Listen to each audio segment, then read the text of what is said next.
Welcome back to another live. Welcome back. It's Sunday. Big up everybody who's coming on the live for the first time. Thank you guys so much for coming back to another video, another live in this case. You guys are new here, you know what to do. Take a second, hit that like button. As soon as you come into the live, just double tap the screen, smash a like on the live. It's really important. Subscribe to the channel if you haven't subscribed already.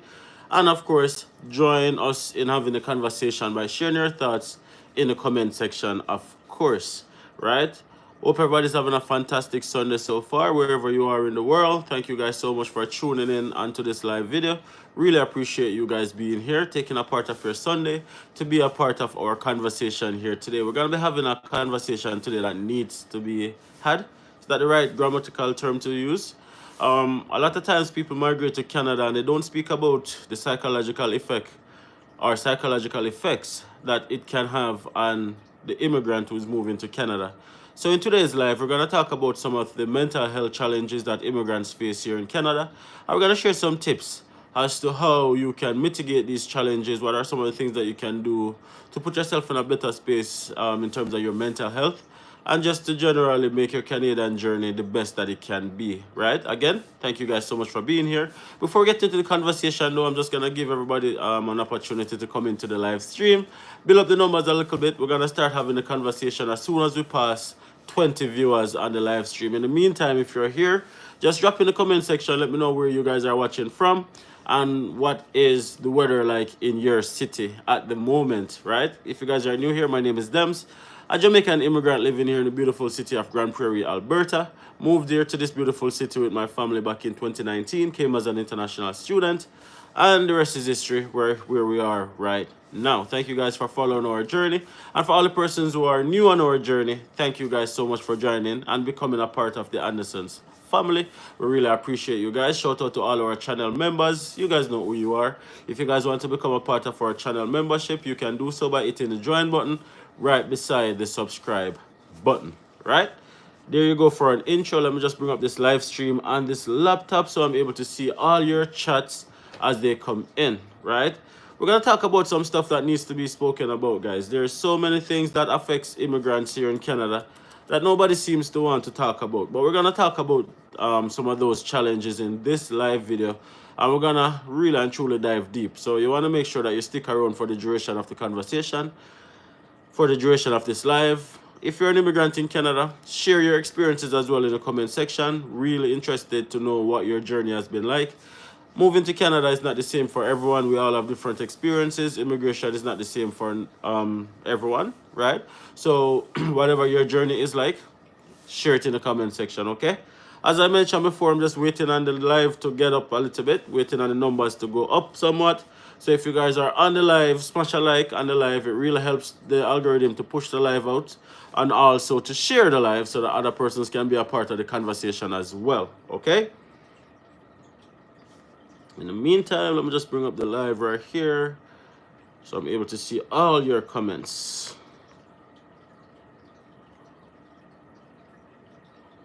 Awesome.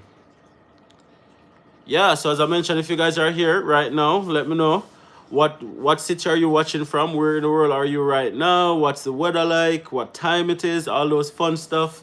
Let me know what you guys got going on today. It's Sunday. Depending on where in the world you are, it might be Sunday night, it might be Sunday afternoon, but here it's Sunday morning. It is now 11:30 a.m. here in the province of Alberta, Canada, right? Drop it in the chat, guys. Let me know where you guys are tuning in from. We're trying to get the numbers up to at least 20 viewers before we dive deep into the conversation. So help me by just smashing a like on the live and just let me know where you guys are watching from in the meantime, right? Appreciate you guys. And for all the persons who have recently joined our channel by subscribing, and you guys are here in Grand Prairie, I see our Grand Prairie viewership going up a whole lot. So thank you guys for, supporting us, being a part of our journey. And of course, we take pleasure in taking Grand Prairie to the world, showing the world what Grand Prairie looks like, and to let a lot of people know that, hey, there's a place called Grand Prairie, because quite frankly, before coming here, I didn't even know that there was a place called Grand Prairie, Alberta. So our goal right now is to share Grand Prairie to the world, right? Anyways, that's what we are here to do. But today we're going to have a very interesting conversation around mental health. It's a topic that a lot of people don't like to talk about in general, let alone it's a topic that immigrants don't like to talk about. When you move to Canada, the truth of the matter is you move to Canada for many different reasons, but one of the things that many people don't expect is that when they move to Canada, it's going to have a severe impact on their mental health for a myriad of different reasons. And sometimes people put on a facade. Sometimes people pretend like they're okay. Sometimes people pretend like everything is perfect. But the truth of the matter is, it is not always perfect. Moving to any new country is going to be a challenge, let alone to a country where the culture is different, the weather is different, and a number of different factors, right? So your mental health is always taking a beating in Canada. And a lot of immigrants don't like to talk about it. A lot of immigrants don't want to paint a picture like they made a mistake. They don't want to paint a picture like, hey, you know what, we're here and we're really struggling and things are not always as they seem. So they pretend like everything is okay, in truth and in fact, but oftentimes it is not always okay. So we're going to talk about some of those challenges that immigrants have, and we're going to talk about some solutions. So if you're in this situation and you're a new immigrant, or you're not even a new immigrant only, but if you're an immigrant in Canada and you're experiencing any of the challenges that we're gonna speak about, please know that you are not alone, and know that this is a general thing that affects a whole lot of people, right? Again, we are 13 viewers right now. Thank you guys for being here. Good day, Stefania. Thank you for being here. If you guys are here, please just take a second, hit that like button on the live stream. It really helps the live stream. I'm trying to get to over 20 viewers before I get into the conversation. We have 12 of you guys right now. Very important topic. Thank you so much, Stefania. Thank you so much. I think it's really an important topic too, and a lot of people don't talk about it or want to talk about it and share their experiences so other people can really understand the real psychological effects that migrating have, right? So I think it's a really important topic to be spoken about, and we're going to be talking about it in today's live. It's Sunday. Sunday lives are back. You guys have asked for it. I've been trying to be very consistent in doing these lives for you guys. So I'm just going to ask you guys again, you're here. Just take that quick minute that it takes to just hit that like button on the live stream. It makes a world of a difference for me. There's 13 of you guys right now. We have 7 more to go before we get into the topic. We want to get to over 20 viewers, but it goes faster if you guys smash a like on the live stream. So please take a second. Even if you're here for just a minute, like the live stream. It's really important. It's really, really important. Just take that quick second, hit that like button, run up that number to over at least 10. There's 14 of you guys. I need to see at least 10 likes. And then we get into the conversation, right? Now, before I dive deep into the mental health challenges of immigrants and share the solutions that we have came up with, I'm going to also take the time, of course, to reintroduce myself again. I know that we've gotten a lot of new subscribers. Thank you guys so much for joining our family. And some of you guys who are here from day one, I don't think I've actually taken the time out to introduce myself to you guys in the way that I'm going to be doing it very shortly. So I'm going to start off by introducing myself. And again, I want to apologize to you guys if I had personally painted a picture that Canada is perfect. I want to apologize for that because Canada is not perfect and there's no perfect society, right? So I don't want anybody to feel like, say, oh, our life is perfect, or like immigrants in Canada, they're having a perfect life. It's never my intention to paint a perfect picture, but it's my intention to paint a realistic picture. I want you guys to understand exactly what immigrating to Canada looks like. The good, the bad, and sometimes it's going to be ugly. Sometimes it's going to be something that people don't want to, don't like that the fact that it's being shared, but you know what? It has to be shared. And our goal is to paint a realistic picture so that everybody can understand and make an informed decision whether or not this is the right decision for them and their family, understanding the pros and the cons. So if I had personally painted a picture that it's a perfect society, for that, guys, I truly apologize, right? I truly apologize for that, because Canada is not perfect and there's a whole lot of challenges, not just in Canada, but anywhere in the world you live. We're at 16 viewers. Thank you guys so much. Welcome to the live stream if you guys are new here. If you guys are clicking on for the first time, welcome to the Anderson's family. Even if you're here for just a quick minute, please take a second, hit that like button. We're at 15 viewers right now. We need at least 10 likes, and we need at least 20 viewers to get into the conversation. So guys, you determine how long you keep me here or how short I am here, right? It's Sunday. I'm sure you guys have a lot of things to do, so let's not stay here forever, right? Let's just get into the conversation. by just clicking that like button and running up those numbers. We're 3 away from our goal of getting 20 viewers to start the conversation. And of course, drop in the chat where you guys are watching from. Thank you guys for liking the video. We're over 10 likes. We have met that particular goal. Now we only need 3 more viewers to get into the conversation. Drop in the chat where you guys watching from as usual. I'm really interested to hear where you guys are watching from, because it's so amazing how we're able to just connect on a platform from right across the world. Watching you while I clear snow on the streets, Dems.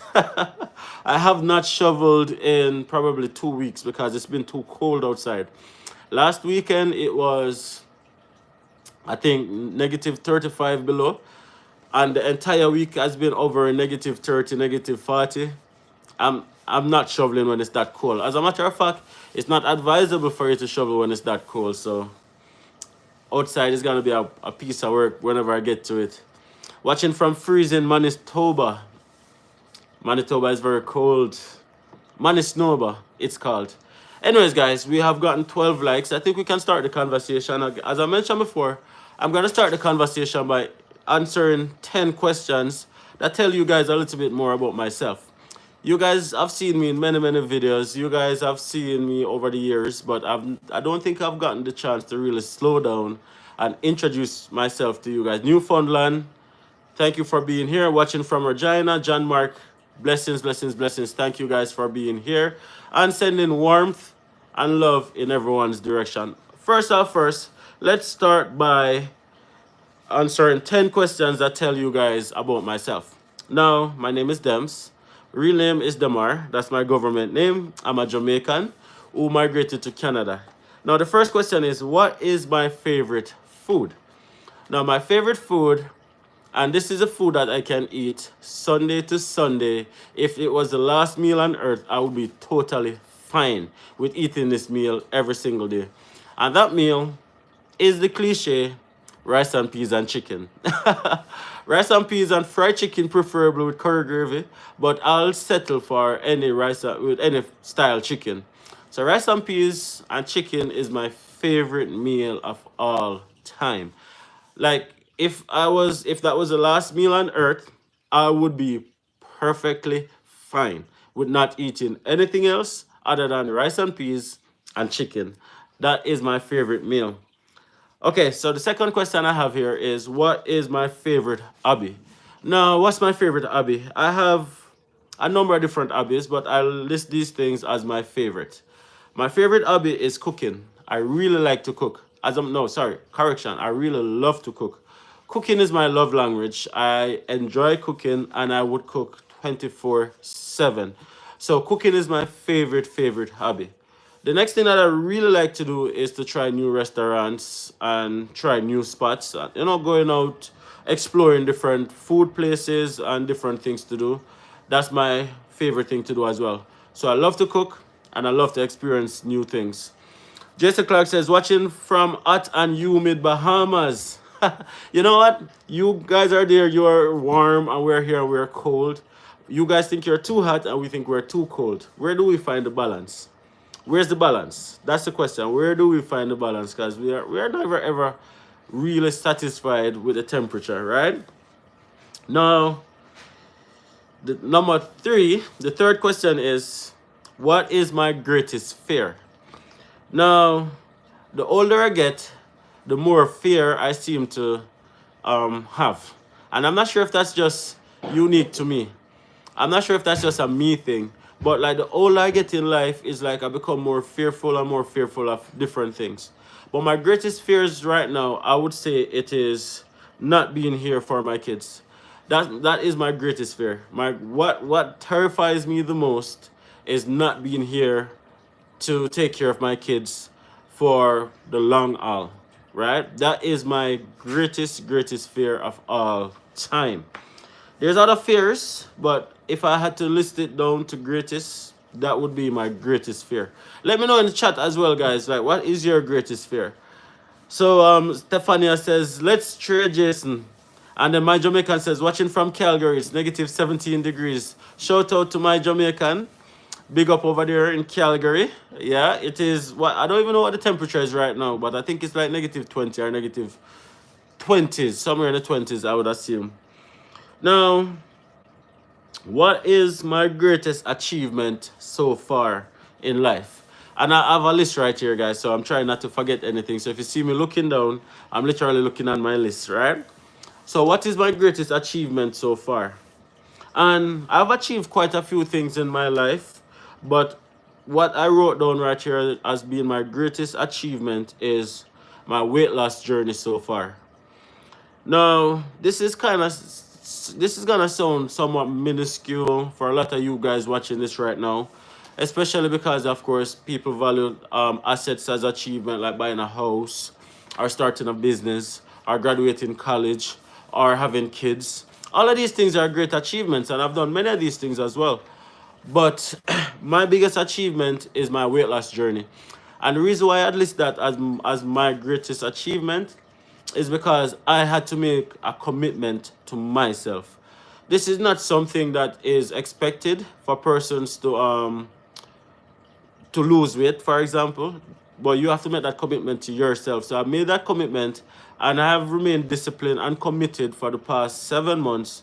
So far, that is my greatest achievement, by just being disciplined and being committed to this goal, this task that I have set myself, and I've been able to materialize that somewhat over the past 7 months. So that for me is the greatest achievement, because the best commitment you can make is a commitment to yourself. The commitment to yourself, that's the best commitment. So I list that as my biggest achievement, right? Jason Clark says, lol, I'll pass on that offer. I'll pass on that offer.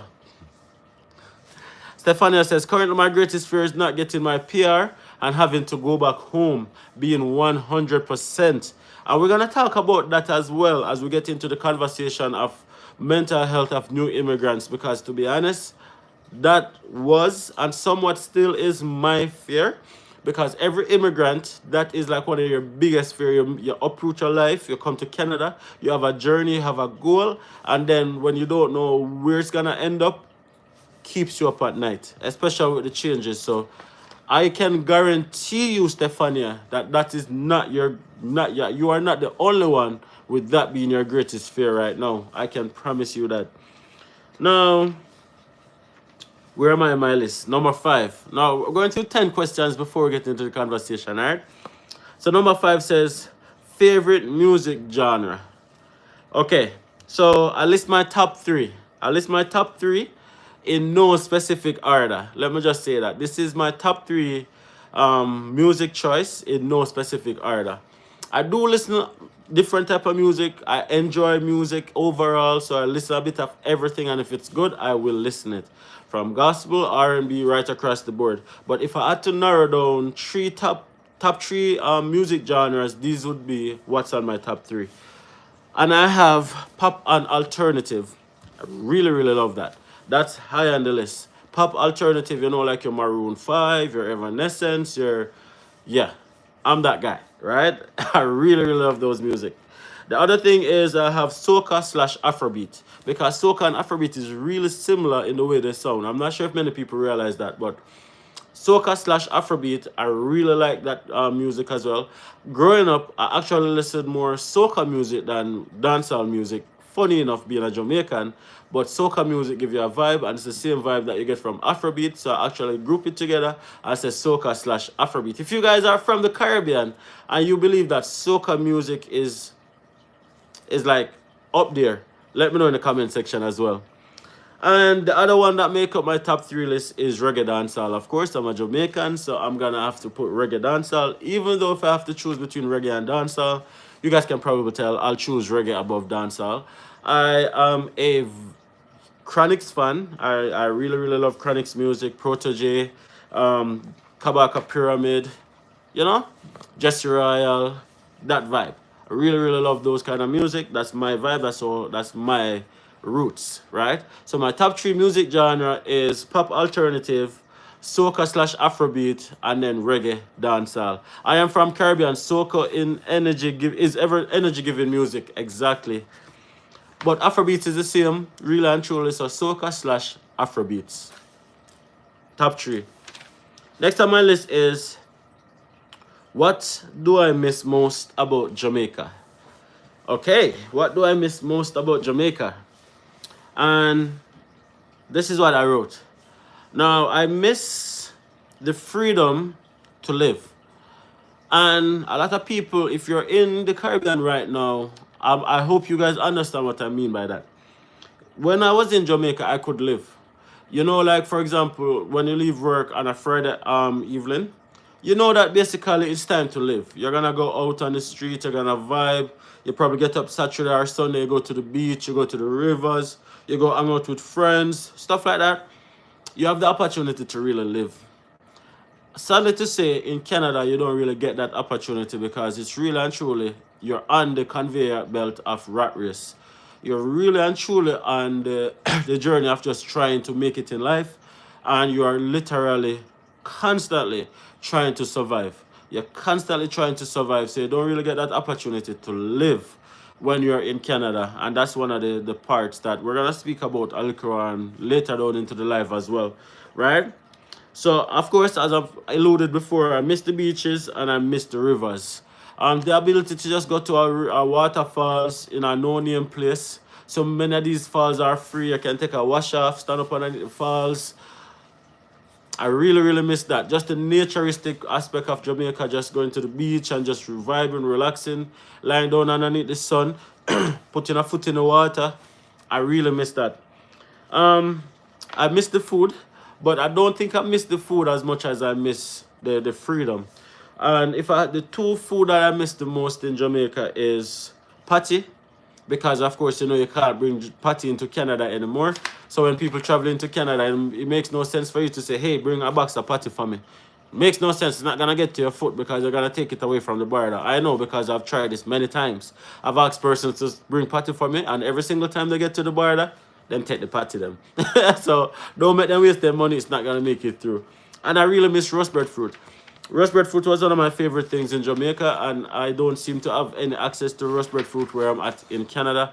I've had breadfruit in store one time since being here. Probably it's a Grand Prairie thing.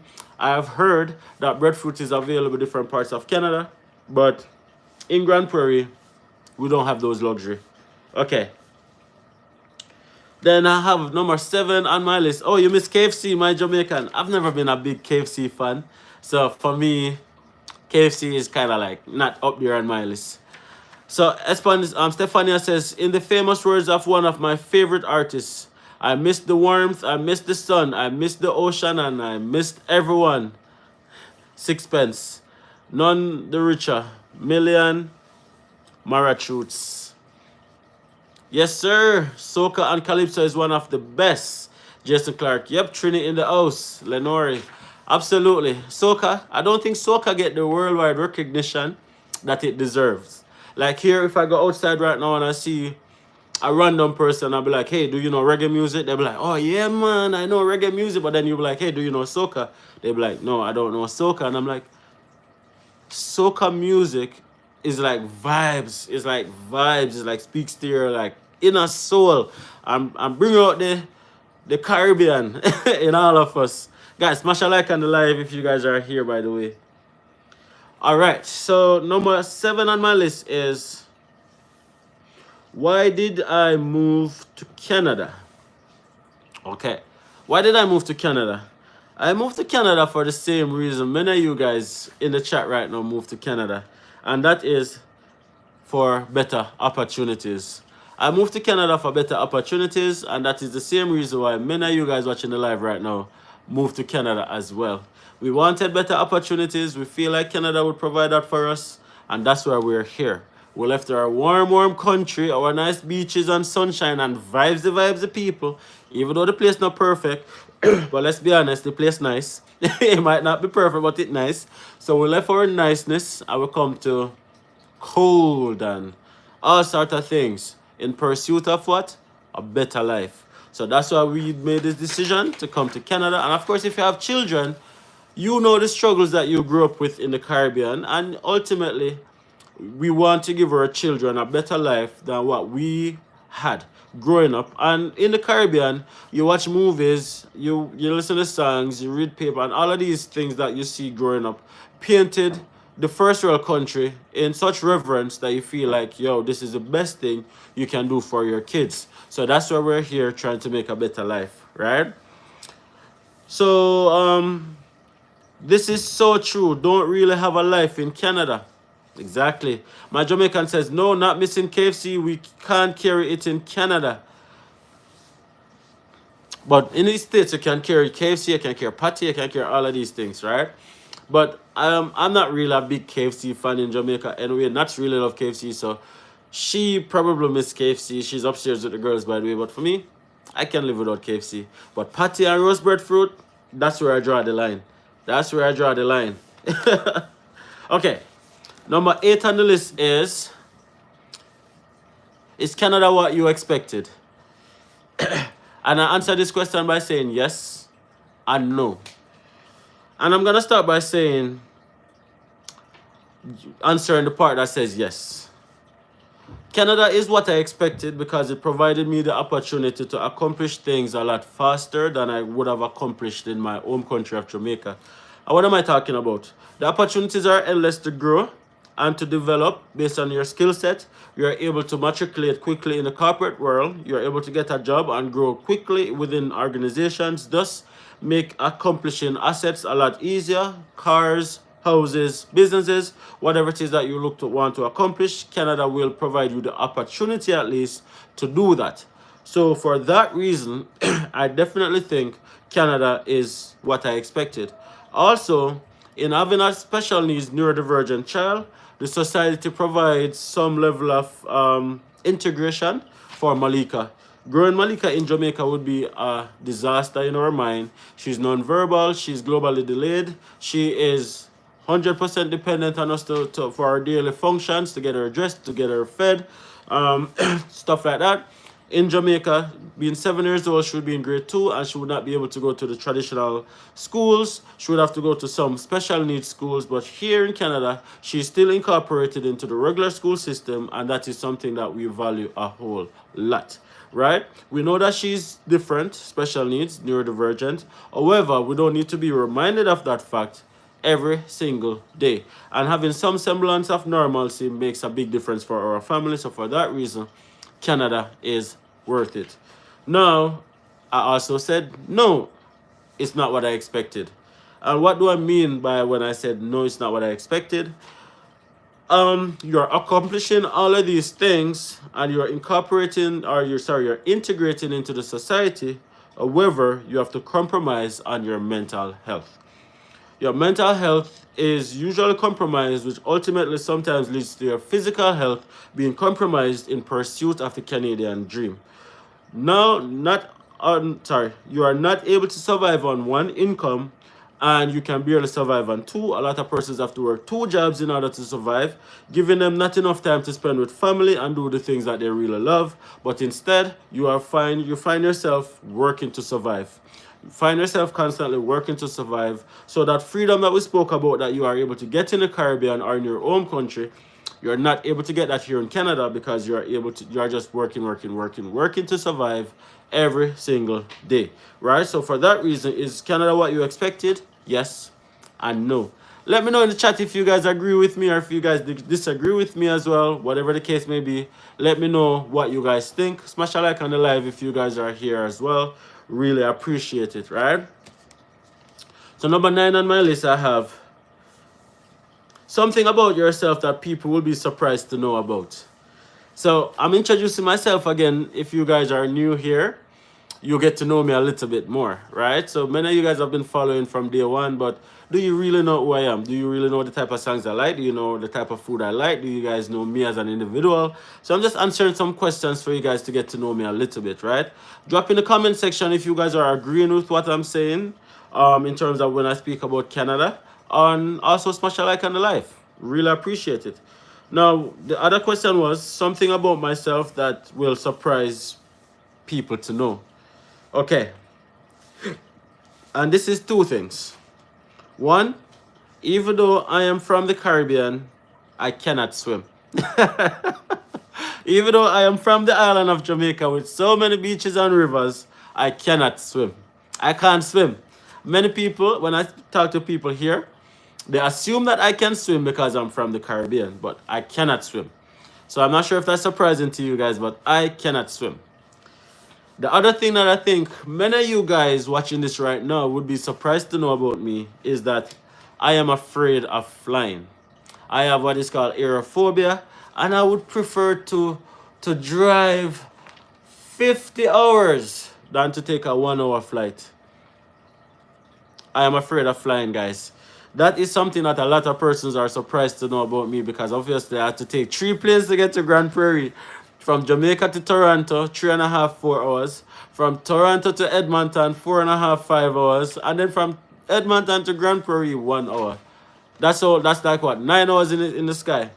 And I'm afraid of flying. If I have to fly without a choice, I'll do it. But is it my favorite? Absolutely not. A lot of people surprised when I tell them that. Let me know if you guys are surprised that that I'm afraid of flying.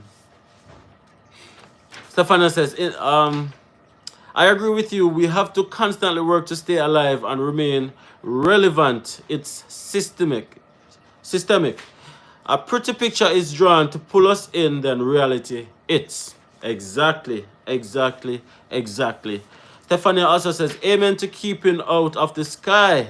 I prefer car or boat. See, I'm not the only one. I am not the only one. But people seem to be surprised when I tell them that. Listen, guys, I'm afraid of flying, man. I'm afraid of flying. Smash a like on the live, guys, if you guys are afraid of flying too, or if you guys prefer to drive everywhere. And I know people have told me this every time. It's the safest means of transportation. You drive in a car every day. It's more risky for you to be in a car driving than in the sky, flying in an airplane. But none of that made a difference. I'm still terrified of it, right? I'm still not at that point. And the only way I can get over this fear is by doing it. And I think it's the lack of control. When I'm driving in a car, I control what I do. And even though there are other drivers on the road that you can't necessarily control what they do, you still are in somewhat control of your vehicle. When you make the decision to go into a plane, listen, sometimes you don't even see what the pilot look like. You are now putting your life in the hands of a total stranger who you probably won't even see, and you have to just trust the system that put them there, that they're qualified and equipped and eligible to do the job. And for that, I'm terrified. So, is this Nayani? Hopefully I got your name right. Please correct me if I'm wrong. We'll be flying back to Canada after years away. I'm not afraid, but I'm scared. Whew. It'll all be okay, right? It'll all be okay. Promise you, it will be all be okay. Guys, we have 25 of you guys on the live right now. We're gonna talk about mental health. I promise you. I just wanted to take some time out of the live to reintroduce myself to you guys. We're gonna get into the conversation in just a bit, but we have almost 30 of you guys, but we only have 13 likes. So can you guys please just take a second this moment out the live and just give this video a like? Really appreciate it, and it makes a big difference, right? So just take a quick second right now out the live stream and thumbs up the live. When you do this, it really helps out the channel. It really helps out the live stream. It takes a second, literally. It makes a big difference. So just take a second right now and get that number to at least 20, right? Appreciate it. 5 more to go. So if you haven't done so yet, this is when you do it. Get us over 20 and let's keep it moving, right? Give you guys a second to do that. We still need 5 more. Still need 5 more likes, guys. In the meantime, let me read this comment. My Jamaican says, I've been here for 7 weeks now and it's frustrating getting a job, even voluntary services. I feel your pain. I feel your pain. I absolutely feel your pain, right?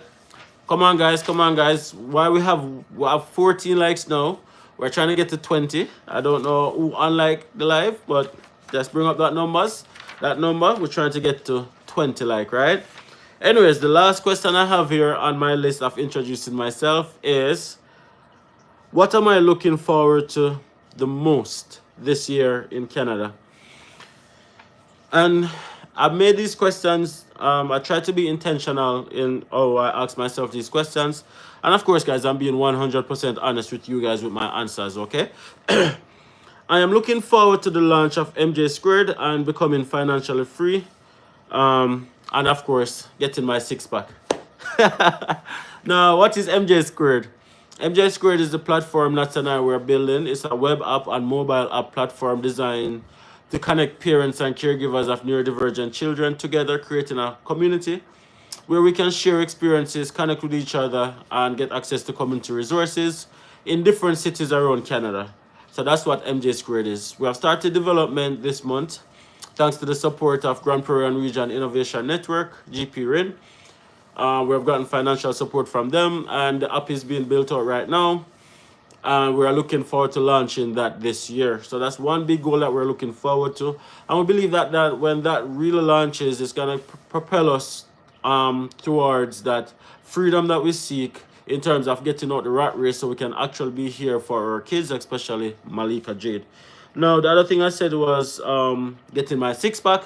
Yes, guys, I'm still on my weight loss journey, as you guys can probably tell.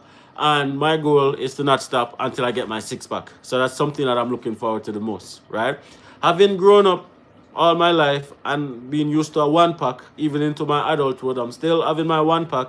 My goal is looking forward to having that six-pack that Nats deserve, right? So that's my goals right now. That's what I'm looking forward to. Some of course, we have many, many more, including going back to Jamaica after 6 years and a number of different things. So we'll keep you guys informed as always. So Nayani says, bro, I also don't blame you for leaving Alberta. Life is very boring and unfriendly.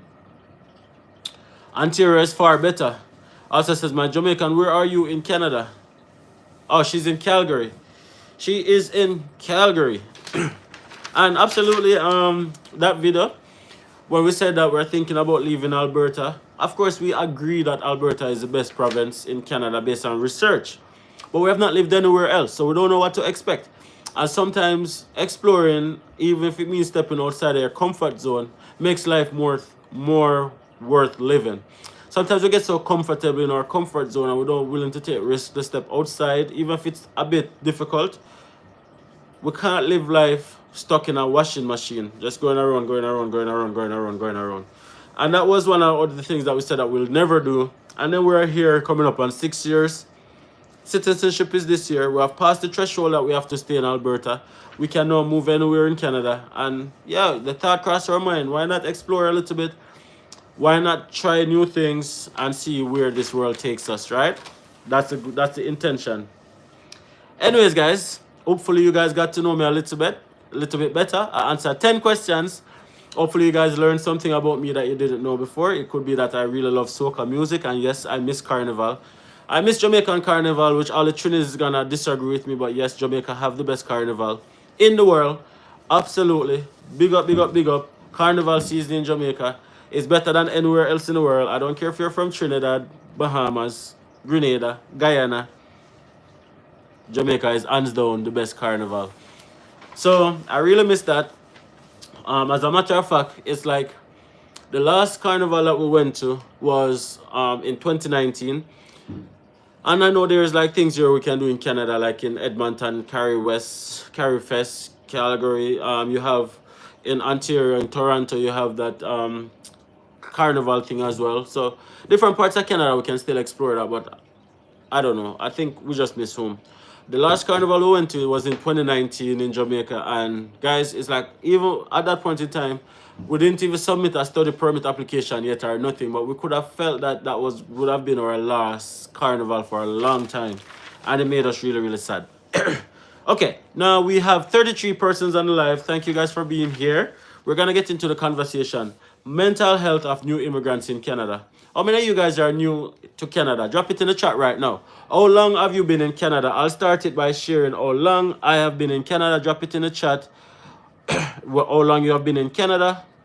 And if it is that you are planning on coming to Canada, when are you open to land in Canada?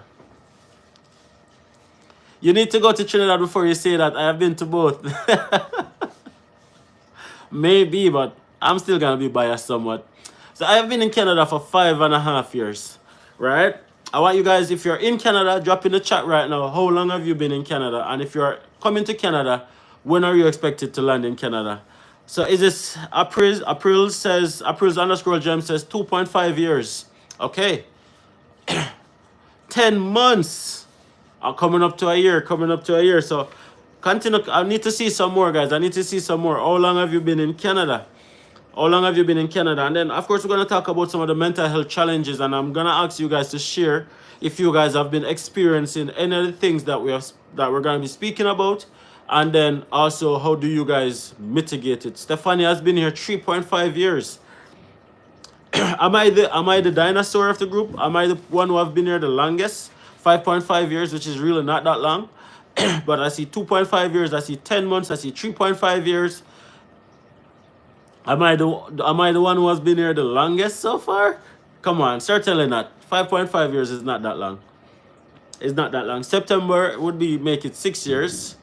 So, or is it that you guys just want to listen and don't want to share? Come on, share. Right? Let me get at least 2 more persons share how long they've been in Canada. There's 36 of you guys here on the live. How long have you been in Canada? Too long. Lol. 13 years. John Mark for the record. Oh, Lenore RN says 25 years in the UK and I'm ready to go back. 20 years. I know I could not have been the dinosaur. Thank you guys for being the dinosaurs. I really appreciate it. I really appreciate it, guys. Now, let's talk about mental health. A lot of times, people in general have mental health issues and we don't know how to identify it and we don't know to really identify that we're going through mental health challenges. Basil says, hello, Dems. I have been here over 30 years. Basil for the record, guys. Hello, my friend. Hello. How are you doing? How is the family? How is everyone doing? 30 years for the record. Basil have the record. So, as I was saying, a lot of times we have mental health challenges, but we don't know how to understand what we're feeling. And oftentimes we feel like we're the only ones who are feeling the way we are feeling. But the truth of the matter is we are not. We are not the only ones who are feeling what we are feeling. And it is totally normal for us to feel some of the feelings that we're feeling. But how you mitigate it is to identify the feeling and to deal with it. Sometimes we allow the feeling to cause us to feel feelings of depression, feelings of frustration, and feelings of isolation. And these are things that leads to bigger challenges in our lives. So what we want to do is to make sure that we're identifying that this is the way we feel, and then we find persons who have felt that way and see what can work for us to not feel that way. Because the truth of the matter is, it is not healthy and it is not normal for us to feel many of the feelings that we have been feeling, especially as new immigrants in Canada. My Jamaican says, 7 weeks, I'm very much new, so we have a baby. My Jamaican is the baby of the group. She's been here for a month and a half, coming up on 2 months. So I'm not sure if you're going to be able to identify with some of what we're going to talk about or not, but let me know, right? Now, what causes mental health in a lot of new immigrants or mental health challenges? The first thing I have on my list right here is the feeling of loneliness. And the feeling of loneliness when an immigrant is away from their family and loved ones and childhood friends, that oftentimes cause them to feel sad, cause them to feel depressed, cause them to feel lonely. The feeling of loneliness is one of the biggest reasons why immigrants have mental health challenges in Canada. Let me know if you guys agree or if you guys disagree. Leanne says, my Jamaican, I was in Calgary in 2006 and the place was full of jobs and opportunities. Life was all about changing jobs and having fun. April's underscore gem says, false hope. Let me just say as well, Nayani, that when I came to Canada in 2019, we could have picked, choose, and refused the kind of job that we did here in Grand Prairie. But now it's like non-existent. The job market is it's almost like the dating pool.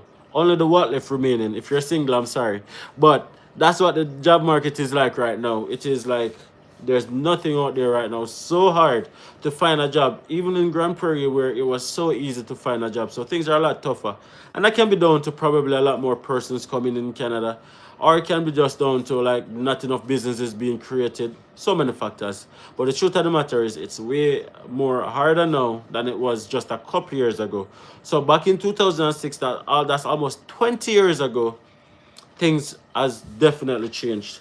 So let me know, guys, feeling of loneliness. That's number one on the list for me right here. Number two, the reason why a lot of new immigrants have mental health challenges is starting over from scratch and going into the unknown. So when somebody is in their home country, you have lived there your entire life, you have built yourself up to a certain level in society, and then now you're uprooting all of that work that you have done to come to a new country. Oftentimes, you're starting over. You're starting over from getting a driver's license to driving to starting at the bottom of the food chain in terms of working in a work environment, to not knowing anyone, oftentimes making new friends, making new acquaintances.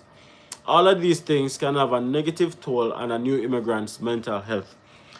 The starting over from scratch, especially if you're somebody who is used to being in a certain position in your home country, when you come to Canada and you're not able to match that expectation of going back on par with where you're coming from, sometimes that has a negative impact on a lot of new immigrants' mental health. The feeling of starting over. There's a lot of persons, there are doctors in their home country, there are lawyers in their home country, they've reached the corporate, they've climbed the corporate ladder, and they've gotten to managerial positions, all of these things. And when they come to Canada, they realize that, listen, you're not able to get a manager's position off the bat. Sometimes you are, but in very few cases. In order to come and go back into being a doctor or a lawyer, there's exams and stuff that you have to do that takes a while. But while you're doing that, you're probably just working a regular job. Many people don't know how to shift their brain back to that. You're driving in your home country for decades. You're driving for over 20 years. I don't remember what taking the bus is like. You come to Canada, you can't afford a car after that. You're back to taking the bus in the freezing cold, standing on a non-heated bus stop in the wintertime. All of these things are things that new immigrants find very pressuring and stressful, and oftentimes have a negative impact on their mental health. Let me know what you guys think. Am I the only ones who have felt this way? Let me know, guys. Stefania says, not only starting over from scratch, but not being able to fully develop yourself properly in your early years to be a long wait in time for a process. Exactly. My Jamaican says, I gave up my operations manager position, sold my vehicle, and closed my e-commerce side hustle to be with my husband in Calgary. The good thing is that I rented my house in Jamaica. You can't buy furniture, etc. until you are properly settled. Precisely. Buying a car is risky, but so important. Thank you for sharing that. On that note, I'm going to take a quick second and go and get some water. In the meantime, there's 37 of you guys, asking you guys to just smash a like on the live. Please, get us to at least 30 likes. Appreciate it.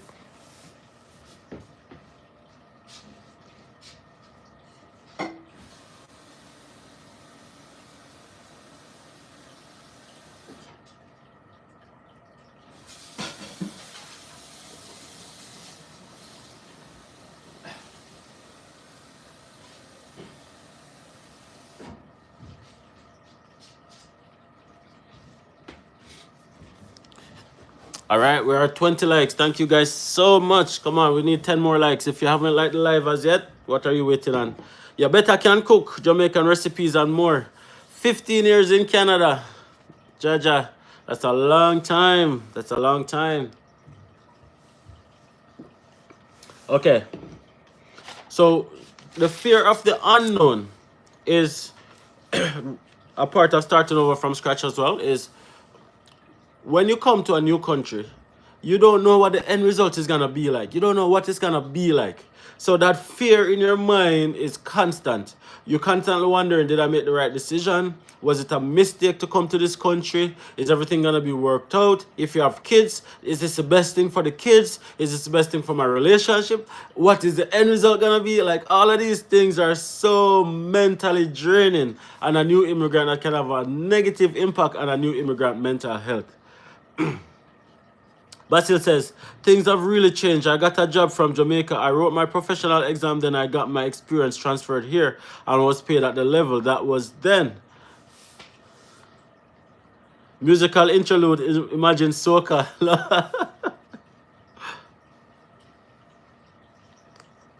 Okay. One more comment. Been going through it. There's just something strange that happens when you arrive. Culture shock, weather, people are just so different. You feel so out of place. Settlement, integration takes time. Thank you for sharing that. That's a solid point. Solid point. But I want to talk about the number 3. So the two that we've been through so far is the feeling of loneliness, being away from your family. That has a negative impact on a new immigrant mental health, or any immigrant's mental health. Starting over from scratch, not a significant impact on an immigrant mental health. But let's talk about number 3, immigration changes. Now, a lot of persons would say that this is probably number 1 on the list. Nats would agree. When we were making this list, Nat says, yo, them that are number 1, that should be number 1. Immigration changes. This has a significant impact on a new immigrant's mental health, especially if you're a temporary resident. If you come to Canada as a permanent resident, it might or might not be as challenging for you to navigate immigration changes.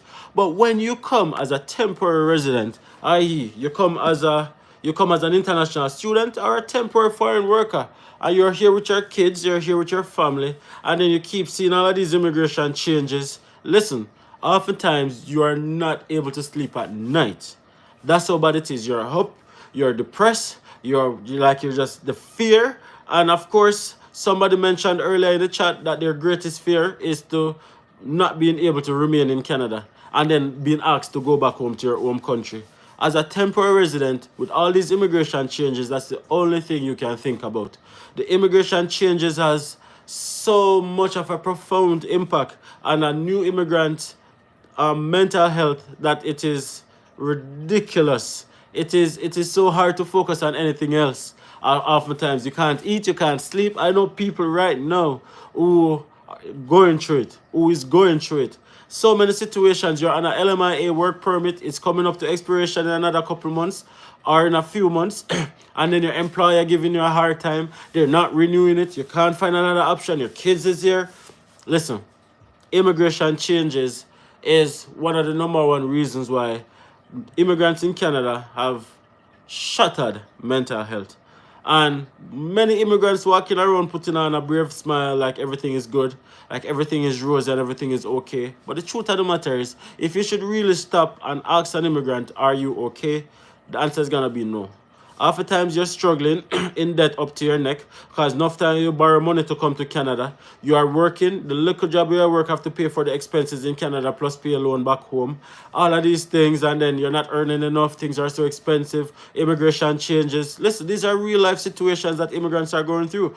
Immigrants go through things that that people don't talk about, but in truth and in fact, like, people just put on a facade because they want everybody to think that things are perfect. But the truth of the matter is, it's not perfect. And it's okay with identifying that it's not perfect. It's a work in progress. It's a work in progress. That's what migrating to Canada is. Even if you're here 10, 15, 20 years, 30 years in Basil's case, you might be able to find yourself on a level footing, and you've built a foundation, and you're able to live somewhat of a decent life. But the truth of the matter is, it doesn't matter if you're here for 50 years, it's never ever going to be perfect. And you have to understand that it's not going to be perfect, but most importantly, identify that you are not the only one who is going through that particular situation. Because oftentimes, when you're in a situation like that, as an immigrant, there's immigration changes, you have things going on, you can't survive, like your back is against the wall.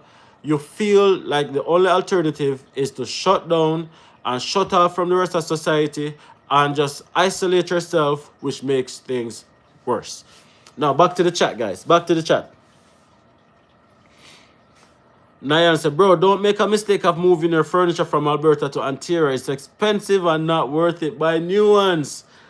Kelston says, been going through it. There's just something strange. I read that one. It says, isolation, uncertain during these times. And uncertainty during these times. Absolutely. Guys, if you agree with the conversation as well, double tap the screen, smash a like on the live. Appreciate your love, guys. Appreciate your love.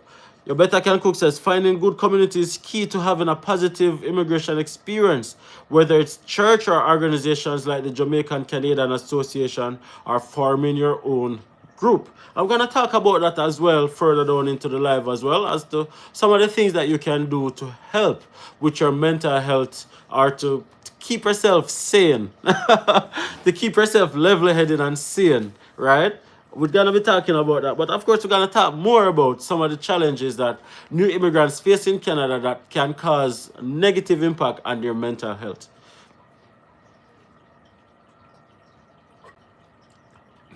All right. This one is a big one. Many people don't like when I talk about this topic, including Nats. Nats don't like when I talk about this topic that I'm going to talk about right now. But this is a reason why a lot of persons have mental health issues as an immigrant in Canada. And that is discrimination and racism. Now, if you're somebody like me who was very ignorant and naive before coming to Canada, meaning that I never left Jamaica before coming to Canada, right? When I came to Canada back in 2019, it was my first time getting on a plane, first time experiencing a land outside of the land of my birth, my homeland. I didn't know what to expect. Now, when I came to Canada was when I really realized that, yo, you're a black man, you're a black man in a different world, right? That was when I really understood that, because I did face some level of discrimination early on in my journey, and I couldn't understand why. Now, how can this be negatively impactful for a immigrant in Canada? Now, a lot of times people think that, okay, then I can take it, I can deal with it as an individual. Oh, I can deal with the discrimination, I can deal with the racism, that's on them. A lot of times we say this to ourselves. But the truth of the matter is, when you're in the situation of being discriminated against, and sometimes blatant racism, it sometimes make you feel inadequate as an individual. And if you're somebody who has low self-esteem, this can make you feel subpar. And especially if they use go back home card, go back home, go back to your homeland, you feel really small. And that sometimes make people feel inadequate, and sometimes make people feel really down, depressed, and feel like they're not supposed to be a part of the community that they're trying to be integrated in. So this is another reason why a lot of immigrants have negative impacts on their mental health. They don't feel like they are worth being a part of the community that they end up in. They don't feel accepted. They feel like they constantly have to prove themselves in the workplace, in the community, in the schools, wherever the case may be. They feel like, okay, then I'm a second-class citizen, always. And then that sometimes have a negative impact on one's mental health. Let's go to the chat. Mark Dan says, Dems, I feel like you are preach my story. Dems, I feel like you preach my story, you know. Came here on a work permit, root up my life at home, and now I'm here feeling away. The bosses I work for sucks, pay sucks. Close work permit. Jaja. Bro, me get it, bro. Yo. My Tycoon Ray, bless up, bro, bless up, bro. By the way, guys, go and subscribe to my Tycoon Ray YouTube channel. It's my very good friend. Primary school together, high school together, living over there in the beautiful city of Edmonton, Alberta. That's my gym party when I go to Edmonton, by the way. If you want to get fit, go and check out my Tycoon Ray. Tycoon Ray, not my Tycoon Ray. Tycoon Ray is in the chat. Show some love. When I get over there, say, yo, them send me over here. Blessings yourself. Bless up yourself, my bro. Big up, bro. Dropping gems as usual. Mark them says, never felt depressed till I came to Canada. But how many times immigrants speak about these topics? Not very much. Sometimes we try to be strong. Sometimes we try to be brave and bold and like, yo, what are other people going to say if they know that we feel like we made a mistake? Or what is our family going to say and all these things? Sometimes we just have to do what we have to do. Your mental health comes first. Basil Byfield says, isolation, tell me more about it. We went to remote town, 16 hours from Toronto. We didn't know what we were going to experience, minus 30. However, I was full. Hardy, and stayed for 12 years. Guys, smash a like on the live, guys. If you guys are here, we're almost at 1 hour in the live stream. If you guys are here and you haven't already smashed a like on the live, please do so now.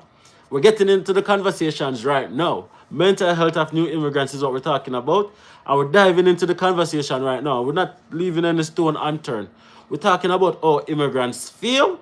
because that's the only way we can deal with our mental health. It's not about how you talking about it make anybody else feel. It's about how you feel, right? That's what we're talking about. So smash a like on the live and keep it moving. Subscribe if you're not subscribed yet. What are you waiting on? And share the live so a new immigrant or an immigrant in Canada can know that they are not the only ones going through the things that they are going through. Because oftentimes, as I said, you feel embarrassed sometimes because you borrowed a little loan from back home to pay for the school fee or for help with settlement costs. You borrow from a family, and you know, you probably tell everybody, say, yo, I got Canada, you know, and this and that. And then when you get here, you realize that it's really tough. Sometimes people suffer in silence, which makes it worse. Talk. Right?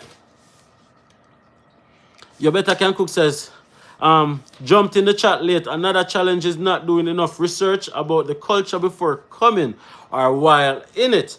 What you guys are doing is good because it adds to the body of experiences. Absolutely. And we're going to talk about that as well later down in the conversation, about some of the things that you can do as an individual to better prepare yourself to deal with these mental health challenges, right? We're going to talk about some solutions as well. We're not going to just talk about the problems, because sometimes if we talk about the problem without a solution, it's pointless. So we have some solutions as well that we're going to talk about. But in the meantime, we're still talking about the problem because the problem is there and people need to know about the problem.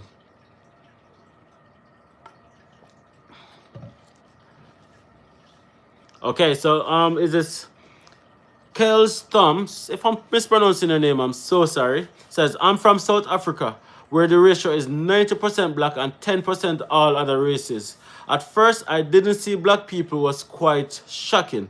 The ratio out here is the other way around out here. It's crazy. It's crazy. And this is when you realize that you are truly black. Honestly, because in Jamaica, it's 99% black and 1% other race. So when you come here and then you realize that everybody's staring at you in the store and in the restaurants, in the classroom, nobody wants to be in a group with you. Everybody's so cliquey. Everybody's doing their thing. And you're like, what really going on is because you're black. Moving on. Dirty Drunker, brother, that name that always catch me off guard. Bruh, that name that always catch me off guard. Bruh. Fox that every day. Face that every day. Face that every day. Stefania says the subtle type of discrimination here in Canada is on a different level though. The shade. Exactly. The shade. And you know what's the worst part? If you call it out, it's gonna make it seem like it's living in your head. But it's not living in your head. It's just the microaggression to make it seem like it's living in your head, but it's really there. Right? The microaggression is real. It's here in Canada, and it's systematic. People don't like to talk about it, but it is there. It is there. And people need to talk about it because it's present, right? Yeah, bro, Tycoon Racer, huge respect. Of course, bro, of course. Purity Magita says, I finished my CCA course for 10 months in Halifax. I can't get a full-time job. Kindly, someone help. That is a common cry right now. I'm telling you, it's tough right now. It's really, really tough right now. And the only thing we can say is to just keep going, keep pushing, and be willing to look outside of your comfort zone. If it's not working in Halifax, look in Dartmouth, look in different places. Step outside your comfort zone as well. Don't be limited. And just wishing you all the best. If you guys want to become a part of our channel membership, you can do so by hitting the join button right beside the subscribe button. Shout out to everyone who have been a part of our membership. We have a few members so far. Thank you guys for showing that different level of support to the Andersons family. We really appreciate it, guys. Thank you guys so much for your love and support. And if you have subscribed to our channel, you are no less important. Thank you guys for subscribing to our channel. All our day one subscribers, all the persons who have joined in the middle, or if you have just signed, if you're just subscribing right now, thank you so much. We really appreciate you guys. Thank you guys for the love and the support. Okay, so Lenore Oren says, it's funny, I never felt this way in the UK. Natasha Williams says, this live has a buzz, the live has a buzz. Thank you. We become the obvious minority. Yep, the microaggression. Exactly. Yes, it is for real. Mark Dan says, these people here are so prejudiced. They pretend like them nice, and I know better. Them mood change like the weather. Them spite people through the system. You got it, you got it. People pretend well out here, buddy. Oh, the acting is immense. Okay, guys, we're only 4 likes away from 30 likes, so see if we can get over that little milestone right there. Over 30 likes. If you haven't liked the live as yet, please do so now. I really, really, really appreciate it. Okay. Now, there are a few other things that cause negative mental health in Canada. And one of those things is the obvious. We haven't spoken about it yet. We're going to talk about it now in this conversation. It's the weather. It is the weather. Now, a lot of persons might wonder, how can the weather affect one's mental health? Unless you're in Canada, it probably is a concept that you're not going to really understand until you get here. But the weather in Canada is very bipolar and a regular day. But in the wintertime, it is when your mental health is going to take a significant dip. Now, one of the first things I would advise any immigrant in Canada to do is to take a very important vitamin that's called vitamin D. Now, what vitamin D does, it helps with your mood, it helps with your energy, and it gives you that feel-good factor. You know, when I get up in the morning and you feel good, that feel-good factor, that's what vitamin D gives you. Now, if you're in the Caribbean, you don't have to take vitamin D because you get the natural source of vitamin D, which is from the sunlight. You get natural vitamin D from the sun. It's bright, it's lively, so you get that vitamin D from all that light, that sunshine that's in the environment. So you don't necessarily have to take vitamin D unless you're a really low person and you want to bring up your energy some more. So you take vitamin D in the absence of that sunlight. Now, when you come to Canada, Canada have 4 seasons. Of course, you know them. Let's list them together, class. You have summer, you have fall, you have spring, and you have winter, right? Those are the 4 seasons that you will experience in Canada. Now, summer is really summer when it's summer, meaning that it can be really hot, sometimes even hotter than the Caribbean. That is summer over there, so. Fall is what I call the sweet spot when it's coming out of summer and it's going into winter. So you have some cool days, nice, perfect temperature. Spring is when it starts to get out of winter and it's going into summer. So, you know, place start getting bright. You start getting more sunny, more warmer. Trees start turning green again. Flowers start come out. Summer. But winter is when it is dark most of the time and it is constantly cold and snowy, right? Some days you get some bright days, but it's still cold. Now, the winter time is when your vitamin D levels are at its lowest. And that is when you suffer from what is called seasonal depression or cabin fever. Now, that is when you feel really depressed and you don't know why you are depressed. You feel down, you feel sad, you feel lonely, you feel isolated, you feel frustrated. All of the negative feelings is when you feel it most in the winter time because your vitamin D level drop. So if you are coming to Canada or if you're new to Canada, know that your vitamin D is needed, especially in the winter time, to bring up your energy, to bring up your mood in the winter time. Now, in the winter time, it is dark. Talking about Alberta, it is dark for most of the day throughout the early phase of winter. And as it gets to the latter part of winter, then it starts getting brighter and brighter and brighter. However, the early part of winter, 4 o'clock, 3:45, outside pitch black, dark, right? 9:30, 10 o'clock in the morning, outside pitch black, dark. It simply means that you're going to school in the dark, you're going to work in the dark, you're going home in the dark. And then when the sunshine, when outside is bright, or is bright out, not bright with sunny and stuff like that, but when it's light out, you're at work, you're at school, you don't get to do that. You don't get to experience outside. So you're constantly in the dark. So that kind of makes you feel sad. So mental health wise, the weather has a profound medical impact on your mental health. Now, the other thing you can do in addition to taking vitamin D is to get what is called a white light. A lot of people get a white light, which is just a standing light, and they put it in their room, they put it over their decks, they put it wherever they are constantly, and they turn it on and them sit down underneath it. And these are things that we usually see in movies back in Jamaica. I'd be like, why people just sit down underneath light? But it's really and truly just trying to get that vitamin D that feel good into your system.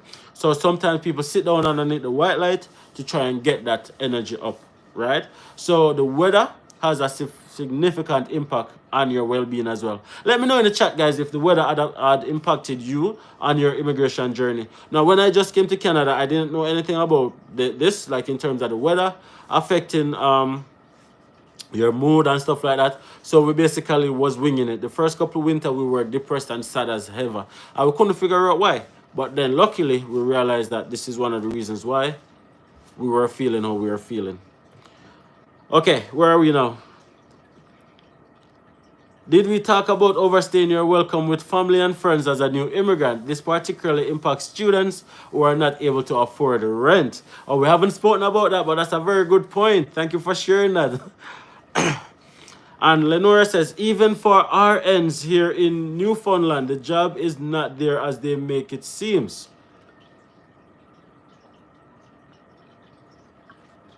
Yeah.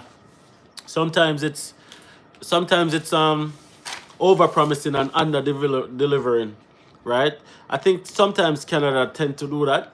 They over promise and under deliver. So when you come here, you're expecting that, your expectations is right here, and then the reality is right here. Somewhere way underneath the expectation. Oh, is the interview process like in Canada? Okay, we're gonna get to that. Often feel like going home. Often feel like going home. Thank you for sharing that. Thank you for sharing that. Now, the other thing that negatively impacts one's mental health here is lack of familiarity. Now, lack of familiarity is a little bit different than what we spoke about in terms of the feeling of loneliness. The feeling of loneliness is when you are away from your friends and your family and your loved ones. That kind of give you a big sense of loneliness, which negatively affects your mental health. Especially if you're by yourself and you don't know anyone, and then you know everyone is not as friendly as you'd want them to be, so you're pretty much just from school to home or from work to home and stuff like that. You don't really have that community that gives you a deeper sense of loneliness. And a lot of people don't understand what loneliness really is. And let me tell you this, in Canada you will feel what loneliness really is. Loneliness is real. Loneliness is real. And here in Canada, you will experience some form of loneliness. Now we're talking about the lack of familiarity. The lack of familiarity is really where you are now in a new country. It's different food. It's different culture. It's different everything, including driving on different side of the road. If you're from Jamaica, you know. If you know, you know. Every single thing is different. The workplace culture, the everything is different. I remember like when I was like here, just got here in September of 2019, and I went in my first couple classes. Oh, it is in Jamaica. Once we are in a college or high school or any school setting, and you're in class with a group of people, automatically your classmates are your automatical first point of contact outside of class. Meaning that those are the persons who are strong, more likely gonna become your friends, more likely gonna become your acquaintances throughout your school journey. And those are the people who you're gonna spend most of your school time with, parring with, even outside of class. So if you're on lunch, if you're hanging out, if you're chilling, you're gonna be chilling with your classmates most of the time. That's the culture we are used to. I was expecting the same thing. Now, when I got here, I was very shocked to know that the culture is very different. When you're in class, when class done, you're up on your own. When class done, you're pretty much on your own. Your classmates are not gonna like be that friend that you think that you're gonna be. I was in situations where I like was even in group work, doing group work with persons in the class, and then as soon as class done, passing them in halls, not even a hi, not even a hey, how are you doing? Not even a hey, Damar, what's going on? None of that. It's just like tunnel vision. And I found that pretty strange. And that was like a culture shock for me. And a lot of persons, like the more these culture shocks you get, the more depressed you'll become, the more you're negatively impactful that would have on your mental health, right? So the lack of culture, You can't get your food. In my case, as I said, I can't get breadfruit where I'm at, and I really love that. The lack of culture, the culture that you're used to, learning to drive on a different side of the road, all of these things can have a negative impact on one's mental health. So be prepared, right? Stefania says, OMG, the driving on the other side of the road was and still is crazy adjustment. Is a crazy adjustment. I often found myself turning on the wipes instead of indicating to turn. Common mistake, common mistake. My first winter was depressing. Felt homesick for the most part. Exactly, my bro. Exactly, exactly. Exactly. Even walking across the road. Is that a typo? Yeah. Even walking across the road, have to be very careful. Look, both sides is the right direction, which where the cars are coming from. Listen, it's an adjustment. Thank you guys for getting us over 30 likes. Really appreciate that. Now we're speaking about some of the things that happen that cause people to have negative impact on their mental health. Now, as I promised you guys, we're going to talk about some of the solutions that you can do, because again, speaking about the problem without providing a solution is really pointless. So if you're in Canada and you're a new immigrant, you're experiencing some of these things, how can you mitigate it? How can you mitigate feeling some of these feelings? What are some of the things that you can do to put yourself in a better mental health space to get to a better place in your immigration journey? But before we talk about the solutions, guys, I'm going to ask you guys to do a very big favor for me. I'm going to ask you guys to just subscribe to our channel if you haven't subscribed already. I'm going to ask you guys to just smash a like on this live stream if you haven't subscribed. Smash that like button already. And be a part of our community. We really appreciate it. These activities are really free, but it makes the world of a difference for us. We're back doing lives on Sundays. We don't have any structured time. It's whenever time permits. So we're here again doing another live. We'll come live again next week. Next week we have a big live for you guys as well. We're going to be going live with someone who's a Jamaican immigrant who migrated to the States. And we're going to do a comparison. Migrating to Canada as a Jamaican or Caribbean immigrant in opposed to migrating to the States. Integration, culture, resources, discrimination, every single thing. We're gonna dive deep into it next week. So you're gonna want to be here for that conversation, right? You're gonna want to be here for that conversation. Next week Sunday, it's a big live talking to a Jamaican immigrant who moved to the States, and we're gonna be talking real. Because we're not here to pretty up anything. We're not here to make one country look good or one country look bad, or vice versa. We're just here to share our experiences. And you know what, guys? Sometimes our experiences are not gonna always be good. Sometimes our experiences are gonna be bad. So we have to share it so other persons can know that it's a realistic depiction of what life is really like. Life is not perfect. And again, at the beginning of this live stream, I did apologize if I myself had painted a picture that moving to Canada is perfect. Because guess what? It is not perfect. Has its challenges, has its up and downs, and many times, even me myself wonder still constantly if it made sense for us to move to Canada or if we would have been better off staying back in Jamaica. So don't feel like you're in a position by yourself. It's constant, it's common for many immigrants to feel the same way. So please know that, find somebody to talk to. Now let's get into the solutions, because that's why you guys are still here. Okay, now how do you manage your mental health in Canada? These are some solutions that I personally had came up with. But if you guys have any other suggestion, feel free to drop it down into the comment section. Now, the first suggestion I would like to make is to travel home as much as possible, if you can. Oftentimes it's expensive. I know the expense factor of it, and it's not gonna always be possible. But if it is possible, travel home as much as possible, because that will then allow you to kind of get grounded again and then go again and then grounded again and go again.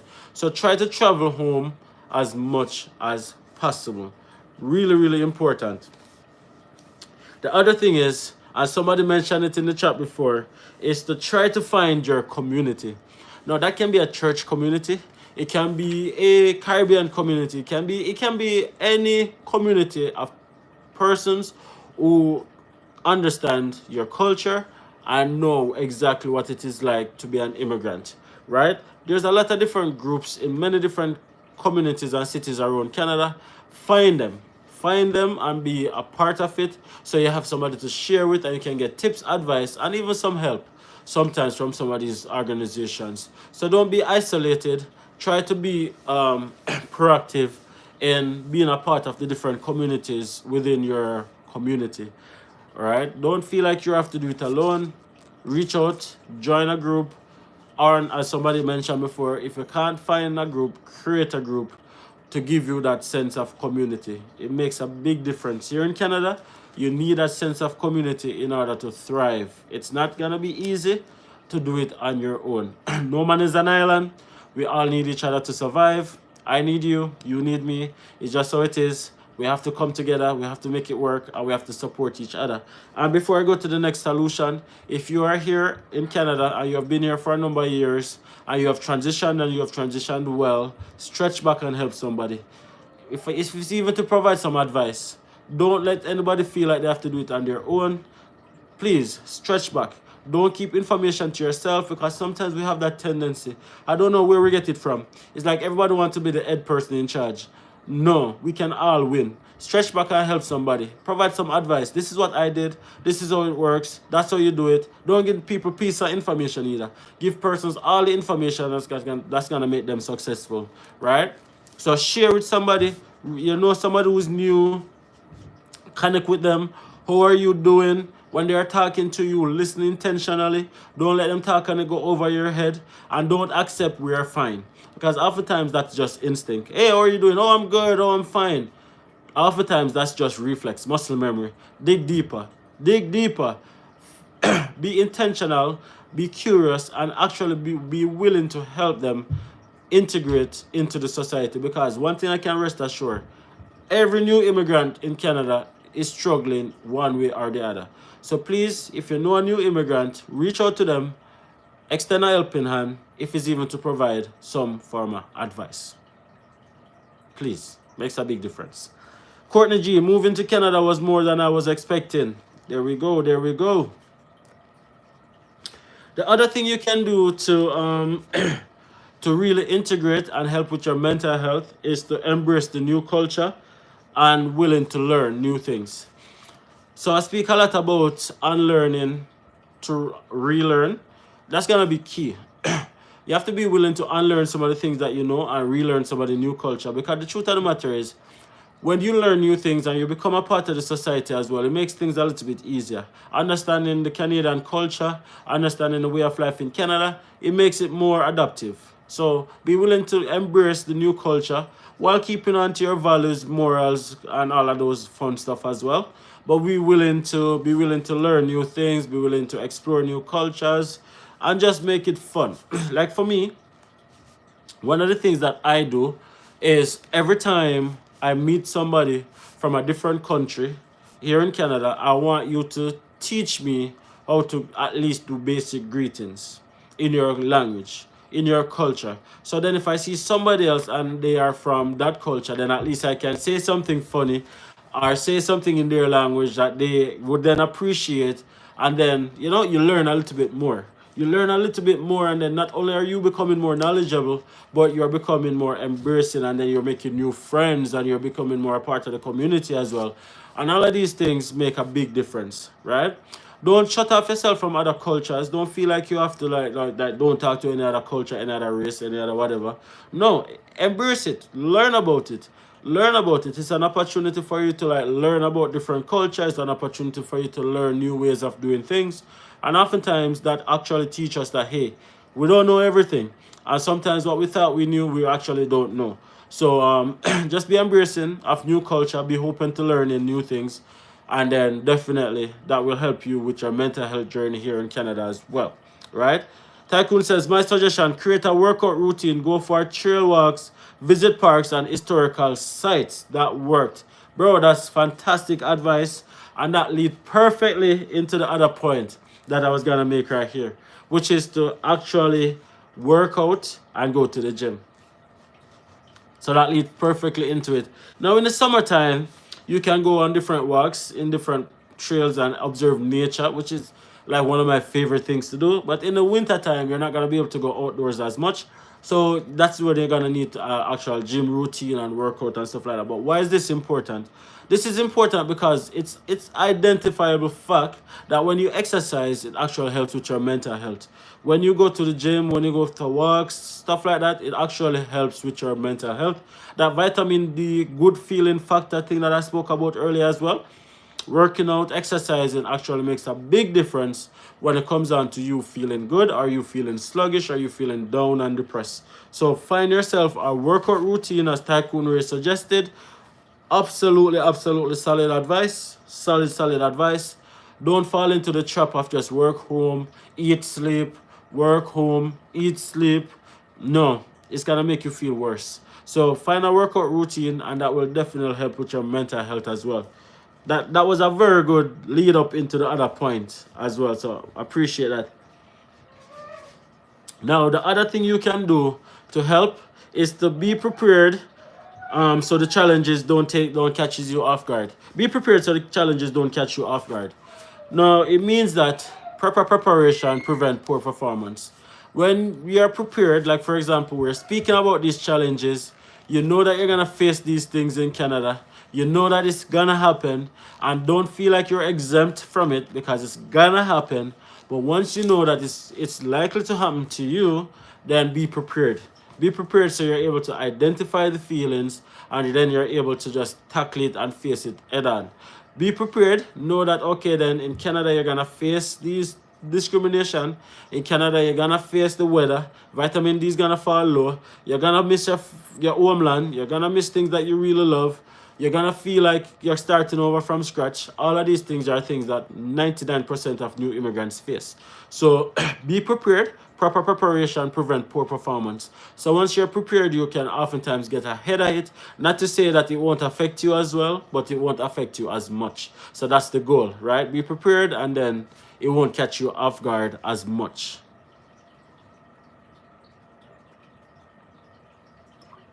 Okay. And I'm probably only gonna go for another 10 minutes now, because I do have a podcast to go and do with a friend in just a bit. She's probably on the live right now. We're coming. That's scheduled for 2 o'clock. It's now 7 minutes to 1.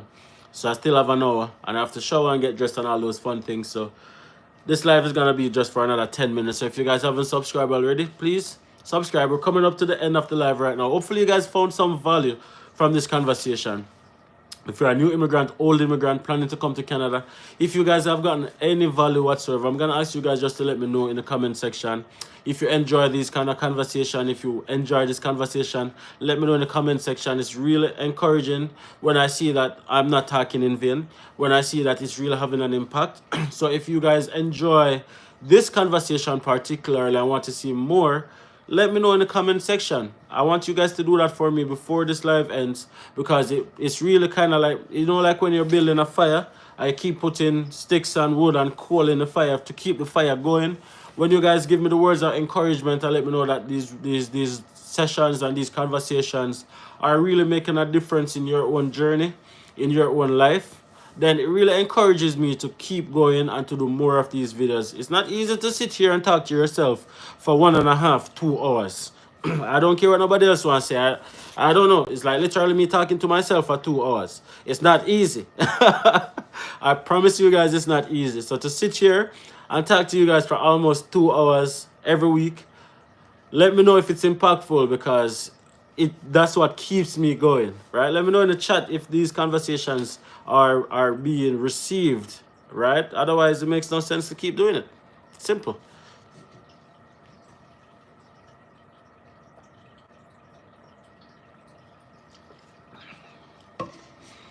April says, very helpful and engaging. I enjoyed the conversation. Thank you for holding this space. Appreciate it. But there's only 2 persons who enjoy this conversation. We have like 30 persons. We appreciate it. Love these lives. Life with Risey. Blessings, blessings, blessings. Right? And I have one more on my list, that this is the final straw. If it is that nothing else works for you, if you have went to your home country 10 times for the year, if you have worked out in the gym, taking your vitamin D, if you have surrounded yourself with people who understand the journey, be a part of the community, and you're embracing new cultures, and none of these things seems to help your mental health, then there's one more thing that I would strongly encourage you to do if all else fail. And that is to talk to a therapist. Talk to a therapist. And I know we Caribbean people don't really appreciate counseling and therapy and stuff like that. But sometimes probably you just need to talk through the feelings that you're having, talk through the issues, the fears, the anxiety, whatever it is that you're facing. Sometimes you just need to talk to somebody to kind of get a better perspective. So if you have tried every single thing else on your own and it's not working, get a counselor, get a therapist, somebody who you can trust to share your life with. And oftentimes they can probably allow you to unlock parts of your brain that you are not able to tap into. So definitely, if everything else fail, get a therapist. That's the final straw though, because I've never been in favor of going to a therapist off the bat. I prefer to try everything first, right? So if nothing else work, get a therapist. Immigration changes are gonna be very stressful. Moving to a new country and starting over is gonna be stressful. Having financial challenges is gonna be stressful. In a new country especially, it's gonna be stressful. Know that you are not alone. Know that this is not something that you are the only one who is going through it. Many other persons are going through the very same thing. People just don't like to talk about it. People just like to pretend like everything is good, like everything is rosy, and everything is all right. But the truth of the matter is, oftentimes it is not. So again, if you're here in Canada and you have integrated well, and you know somebody who's new, please don't assume that they are good. Don't assume that everything is okay. Reach out to them, check in with them, and don't take the first thing they say. Hey, how are you doing? I'm good. No, they are not. Dig a little deeper. And please be intentional with your conversations and just help people the best way you can. You have been through the journey. I have been through the journey. Many of us have been through the journey. We are still going through the journey. But the truth of the matter is, there are some persons who have just started their journey. Somebody's here just for seven weeks, not even 2 months. What is their journey gonna look like? What happens when they reach a roadblock? How do they navigate it? If we can't rely on our own community to provide that guidance, who can we rely on? We already identified that there's a lot of microaggression, there's a whole lot of, we're the minority. So as a minority, if we can't come together and build up each other and set up everybody for success, what are we even doing? Why are we competing with each other? I can never understand that culture. Immigrants are competing with each other. I'm from Jamaica. There's so many Jamaicans here in Grand Prairie, and I'm telling you, like, there's just this competition. There's just this hidden competition, this hidden competitive agenda that everybody's on. I am not a part of that. I don't care. I just live my life, and if I'm struggling, I'll tell you guys, I am struggling. I don't care how it looks to anybody else because we are not perfect. There are times when we're not on money. There are times when we're broke. There are times when it's everybody. It's not just you. There's times when you feel sad. There's times when you feel happy. There's times when you feel like nothing not working out for you. There's times when you feel like your back is against the wall. It's not just you, it's everybody. So why is everybody competing with each other? Oh, I just bought this, oh, I just do that, oh, I just did this, who cares? Life goes on. We are here to make sure that we are supporting each other and building each other up for success. So let's go to this competitive culture, right? And I saw a fantastic quote the other day, and it says, the people at the top collaborate, the people at the bottom compete. That's such a solid point, because the people at the top, they're gonna collaborate. I might not like you, but I identify that you have something that I need to propel myself. I identify that you have something I need that can build my business. You identify the same. We might not like each other, but we're gonna collaborate on this common goal. Average person, the person at the bottom, oh, me, I have something they need, then I get it. I compete with them. You want to be the first one to get to that point. Vice versa. Why are we competing with each other? Why are we competing? And it's the same thing with the immigration journey. Some persons have struggled throughout the immigration journey and they've gotten to a point of comfort, and they believe that the next person who is coming should also struggle. They believe that the next person who is coming should also have challenges, should all face the same hardship that they faced.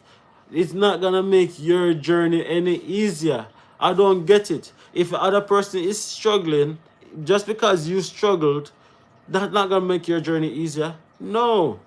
No, if anything, if you help that person so their journey is easier, if anything, you have created an alliance for life.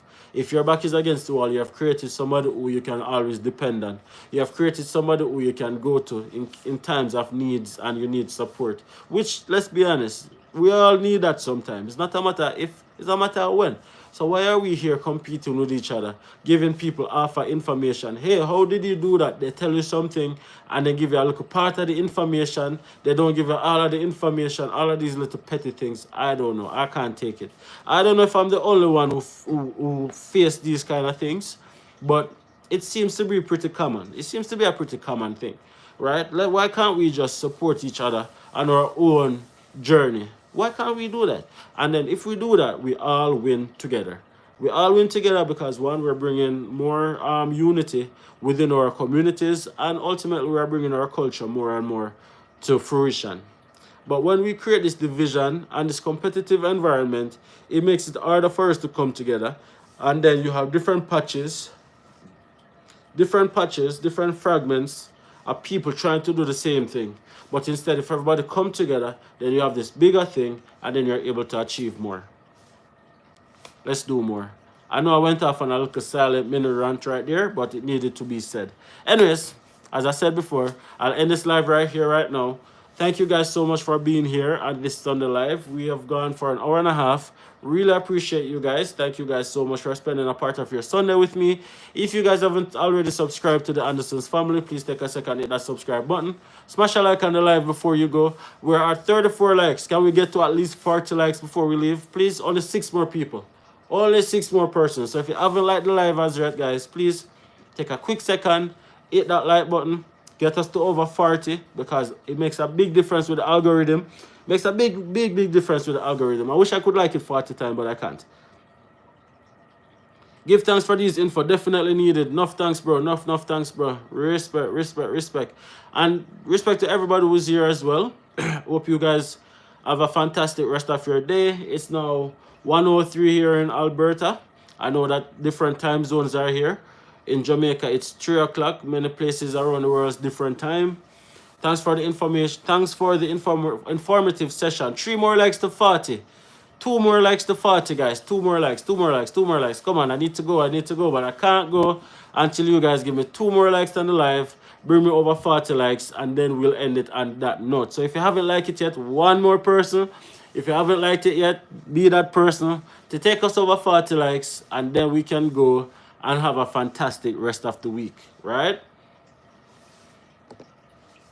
1 more person.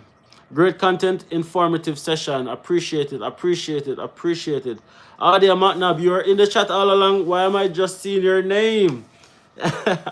Enough respect, guys. We are over 40 likes. Thank you so much. And again, guys, I'm going to encourage everyone to sign up for our newsletter. I just remember that. Let me share the link before I go. So I spoke to you guys about MJ Squared, the platform we're building. I want you guys to sign up for a newsletter, which is totally free, by the way. It's totally free. Where are you? It's coming. The newsletter is totally free. All you need is just your name and email. We just need persons to sign up for a newsletter so you guys can keep up to date when it comes on. You know what? I'm not going to find it right now. I'll end the live right there. Persons can sign up to keep up to date with our launch date, etc. Anyways, guys, until next time, see you guys in the next video. Peace.